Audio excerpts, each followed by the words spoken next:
Hey there, welcome to Authentically Raw. I'm your host, Jamie Berris.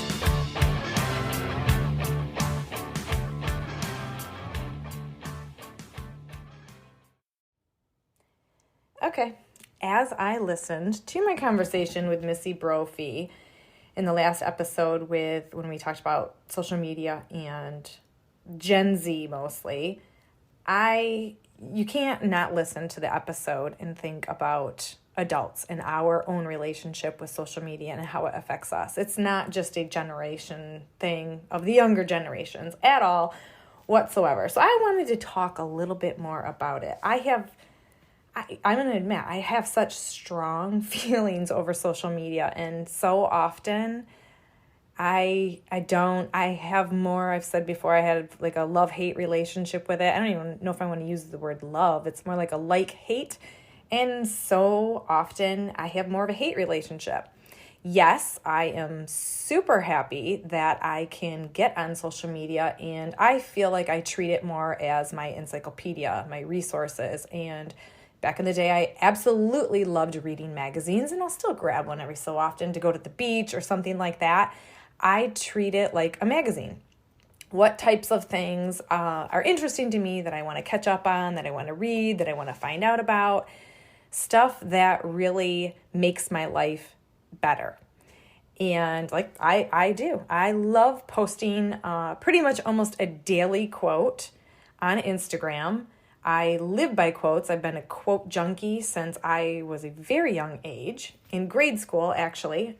And I love those aspects of social media. Every so often, I like to catch up on someone, what they're doing, but I rarely keep up on people's daily lives on social media.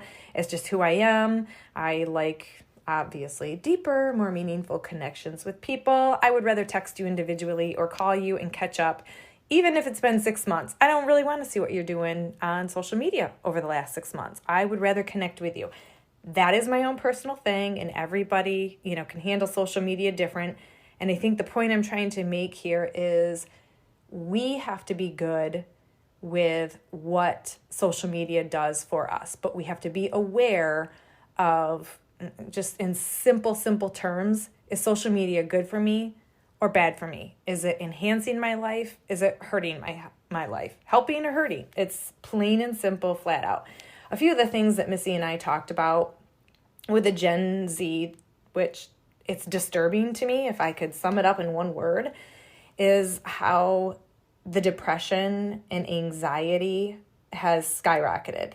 They actually used the term that it has increased astronomically. And hearing that word, I can't get it out of my head.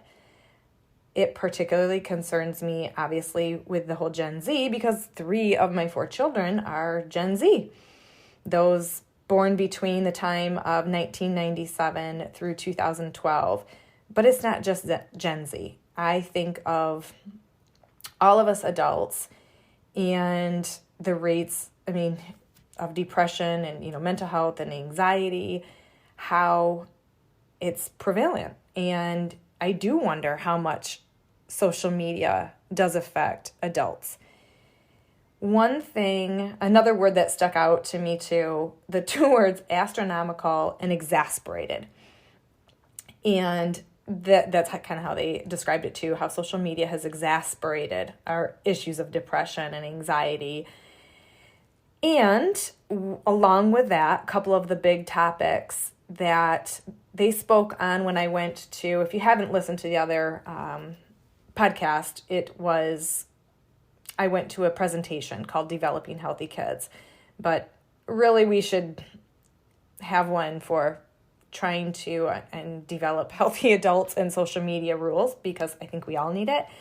A couple of the things that really stood out to me were the body image issues of self-worth, issues of confidence, because I think it's a very blurry line of where, like, say the Gen Z, these issues with Gen Z stops, and where it starts with, it could even be, Gen X, Gen Y, millennials, baby boomers, all of us.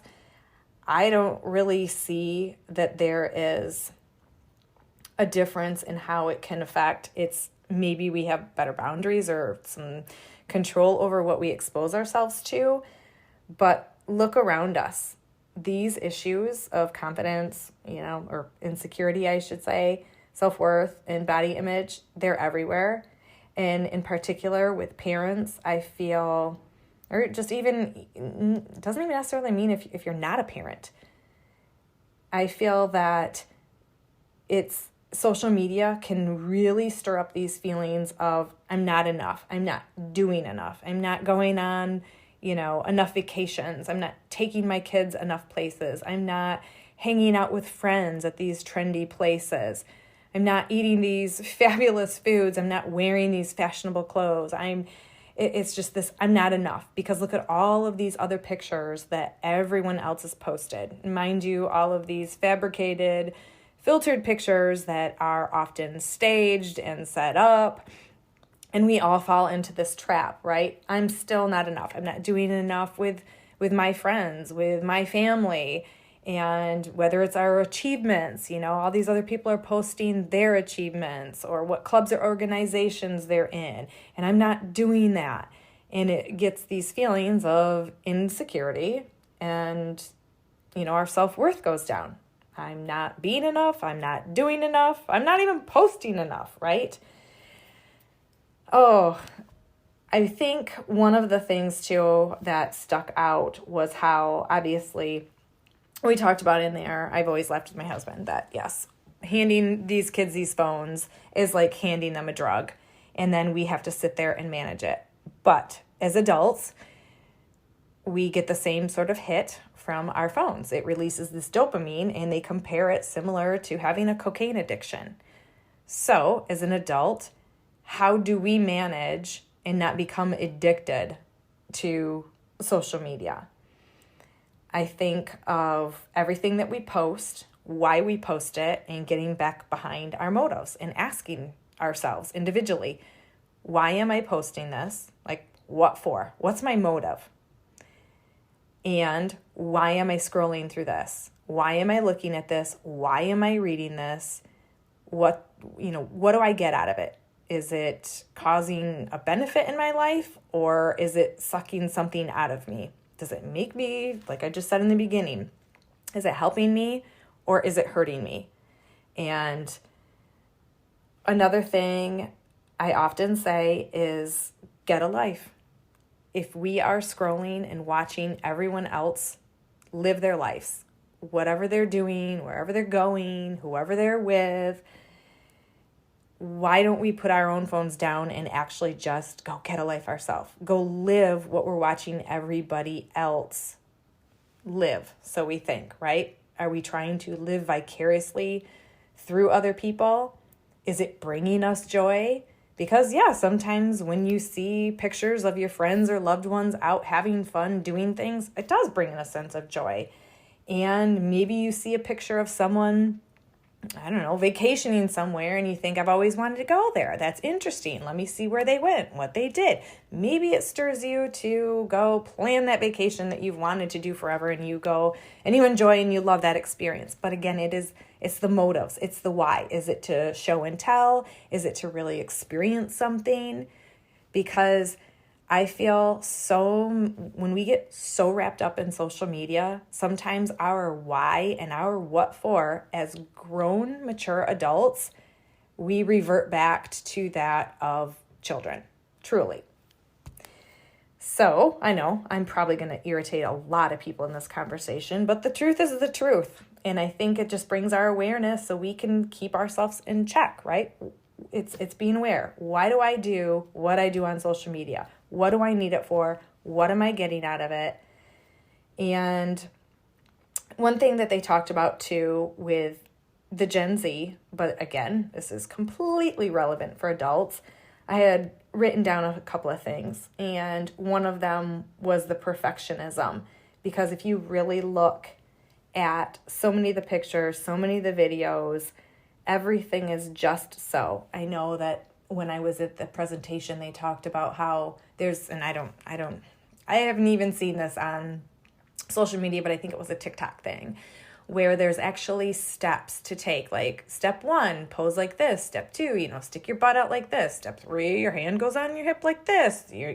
Step 4, suck your cheeks in. It's like, holy Moses. So my question is, how, as an adult, are we spending all this time trying to pose, perfect what we post, what we say on post, how we respond? It's just, where does it end?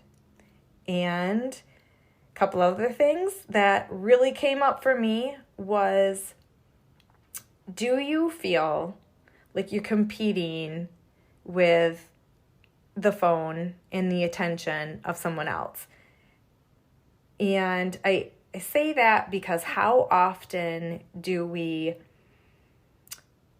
picture someone, and I think we can relate to this as an adult. Where I'm going with this is, I look back at my parents on the years, and you know how sometimes there's just stages of life, you picture your parents doing certain things, whether it's a certain car that they drove, and you have that vision or that memory of riding in a car, with your parents. Maybe it's summer and the windows are rolled down, and I don't know what's playing. I think of all different things, from Kenny Rogers to Neil Diamond to Foreigner, whatever it is. You have these pictures. I think about this as an adult and as a parent. I don't want my kids coming home and always picturing me with my head down on my phone, or every time they walk into a room and try to ask me something or have a conversation on me, I'm shushing them. Shh, just a minute. Or maybe they're talking and I'm not giving them my full attention. Can I put my phone down and look at someone, anyone, adult, child, coworker, friend, anyone, anywhere, and truly give them my full attention? It's one thing if we are responding to a text or a work email or something that's, maybe urgent right now. But how often are you more involved in scrolling through social media, watching videos, liking things of people you have no clue who they are, and ignoring the people that you care about the most that are right in front of you? And I think that is probably one of my biggest motivators and reminders of when I use my phone. So I hope that helps. I don't know. I'm probably stirring up things and getting people defensive. And that kind of is the whole point, because how many times I know I've said to my kids or friends or even my husband, hey, are you going to pay attention to me? Are you listening to me as they're on their phone? And I know it's a social media scroll, and people on the receiving end of that, they get defensive. And so a lot of times we just ignore it to avoid the conflict, right? And it just reminds me or makes me think of how much power does social media have over you, over how you respond to it in your house or around other people. Are we tiptoeing around social media? I'm going deep, I know. But truly, it's everywhere. It's all the time. It's in the palm of our hands. How many hours out of the day? Social media has so much power over us. And, are you self-controlling? Do you have boundaries? Can you have your own boundaries around social media? How are you doing with that? I guess I feel like I need to go into coaching mode, and that is just asking a million questions. Because if you're not aware, then you can't make any changes. And I think if I were to break it up into certain things, I'd break it up. What does social media have, say, on my physical health, my mental health, my emotional health, my overall well-being and my relationships? Because let's take our physical health. Does it steal your productivity? When you come home, you've got chores, maybe you have projects, whatever you have around the house. And how good does it feel sometimes just to do that mindless, numb out, chill out scrolling? It feels great, right? I get it. Sometimes I get that way too. But how do we turn it off? And I think that is the biggest thing. Do you have that self-control? Do you have that boundary to be like, I'm going to do this for 10 minutes and I'm done and I'm going to go do something else? What about when you go to bed at night? Do you have one quick more scroll? It's going to take me 5 minutes, and 45, an hour, 60 minutes later, are you still scrolling? So then, was your alarm set for 5 a.m. so you could get up and exercise? But I stayed on social media so late last night. I am way too tired. So you're less focused at work because you're grouchy and irritable, or wherever you are the next day. So we lose sleep over it. We're tired. Oh, we're not exercising because we stayed up late and then we turned off our alarm the next morning. Or how often are you literally just sitting there when you could maybe be out for a walk with someone, talking to an actual person that you could touch if you wanted, smell them, whatever it is. And I think, it's like if you're losing sleep because of it, no, you're not as focused throughout the day. And how often with that focus does social media pull us away from what we're doing right then and there? Not only from giving attention to people, but to our work. If you're in the middle of something and you have this ding from your phone, I get it. It is so distracting. How often does it pull you away? And then can you get that focus back? Can you be productive? Is it now taking you an hour to complete something that would have taken you 15 minutes had social media not interrupted you? So are you having those boundaries with yourself? And when it comes to the whole mental aspect of it, I go back to the self-worth. Is social media causing you to feel insecure, or is it building confidence in you? I mean, that's a good question to ask you. Ask yourself all the time. Does this make me feel insecure by looking at this, or is this building my confidence? Because if you're an adult, we have to take responsibility for ourselves. If it's causing me to feel insecure inside, what on earth would I torment myself for? That is just, it's ridiculous.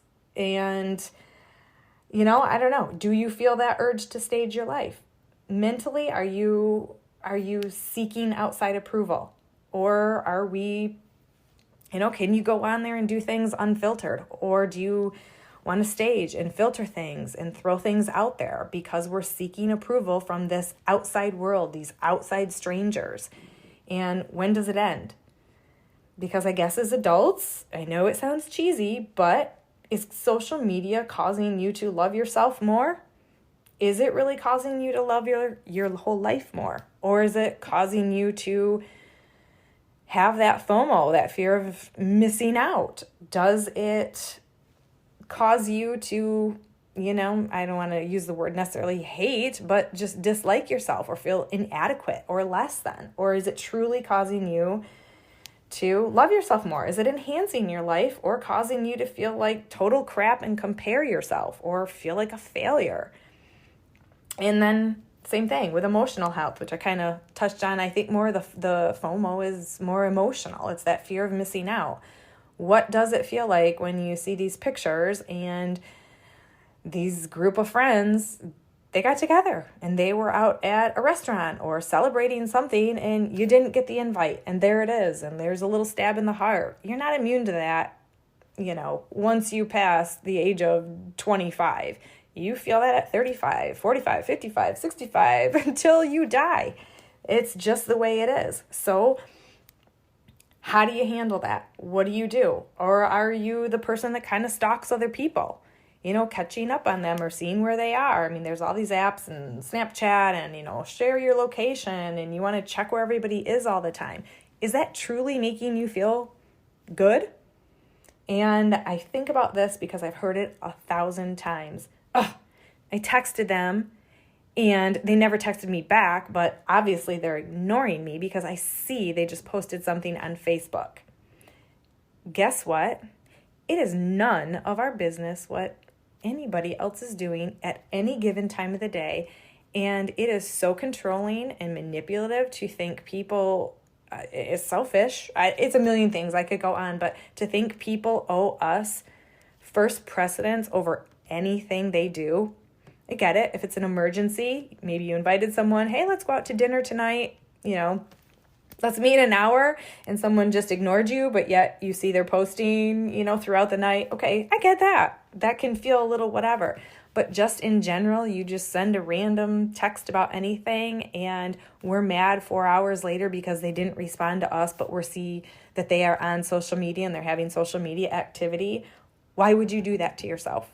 Who cares what they're doing? We're not in control of anybody else but ourselves. So obviously I get passionate about social media. You can hear it in my voice. I I think that there is a million wonderful things you can do with it, but it is highly misused. And we have to be aware if we are misusing it ourselves. And I also think, it's bottom line, the biggest questions that I like to ask myself anytime before I post: what's your motive? Is this encouraging? Does it enhance other people's lives? Is it for the good? What am I putting out there and why? Why do I feel the need to post this picture? And when I'm consuming stuff, what do I need to consume this for? Is this making my life better?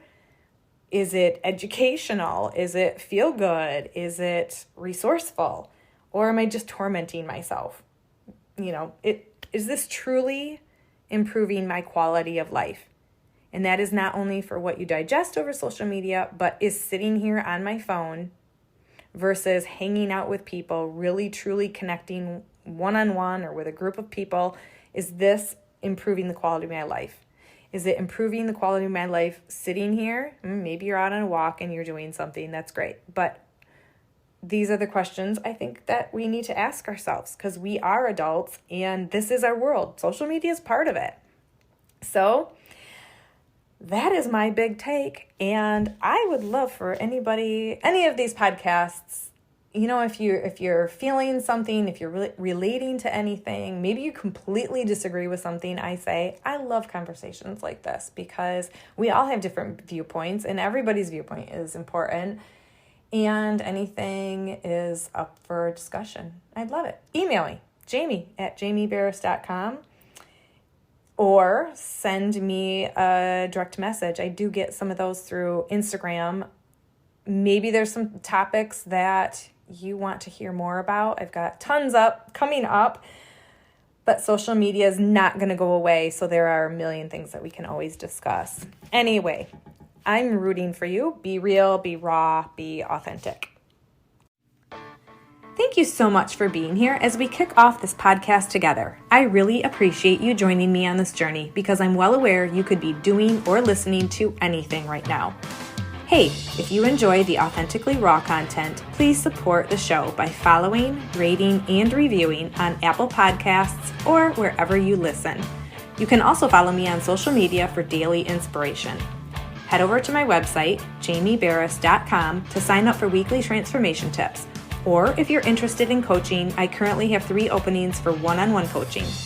If you're looking for an empowering community, we'd love for you to join us in the Transformation Tribe, our group coaching membership. More info available on my website under the Life Coaching and Membership tabs. One last thing, I'm rooting for you. Be real, be raw, be authentic.